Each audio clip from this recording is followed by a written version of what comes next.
चलिए देखिए, क्लास 8 से आपका पहला चैप्टर है भाई मैथ का।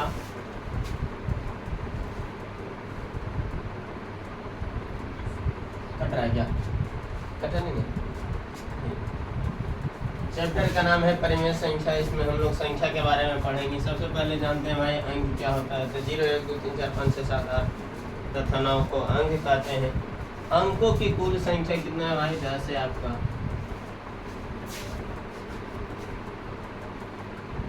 अंकों की कुल संख्या की बात किया जाए, कुल संख्या 10 है। अंकों की कुल संख्या आपका 10 है।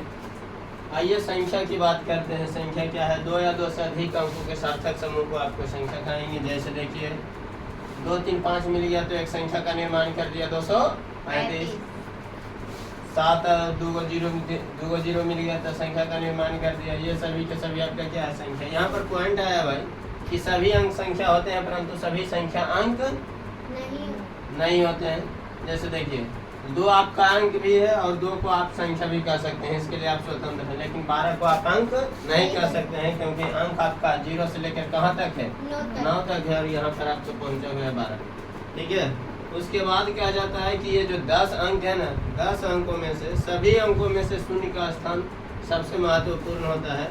क्यों होता है जान लीजिए। पहला कहता है किसी संख्या के पहले शून्य लगाने से उसके मान में कोई परिवर्तन नहीं होता है।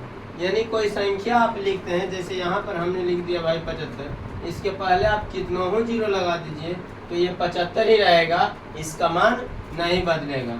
और ये आप क्या है ना 7696, इसके पहले आप कितनों हो 0 लगा दीजिए, ये 7696 ही रहेगा। ये न तो कम होगा और न ही ज़्यादा होगा। उसी प्रकार से यहाँ है 786, तो या इसके पहले आप कितना हो 0 लगाइए, 2 को लगाइए, 1 को लगाइए, 4 को लगाइए, 5 को लगाइए, कितना हो 0 लगाते रहिए, इसके मान में कोई परिवर्तन होने वाला नहीं है। लेकिन इसी का उल्टा होता है दूसरा भाई कि यदि किसी संख्या के अंत में यानी बाद में 0 लगाते हैं तो उसका मान बदलता रहता है। जैसे यहाँ पर 22 है, यहाँ पर 1 0 दिए तो हो गया 220, यहाँ पर 2 0 गलती से दे दिए तो हो गया 2200, यहाँ पर 3 0 गलती से दे दिए तो हो गया 22,000, यहाँ पर गलती से अगर 4 0 दे दिए तो आपका हो गया 2,20,000, है ना। इस प्रकार से आपका ये मान बदलते रहता है। और इसके बाद हम बात करते हैं भाई प्राकृत संख्या का।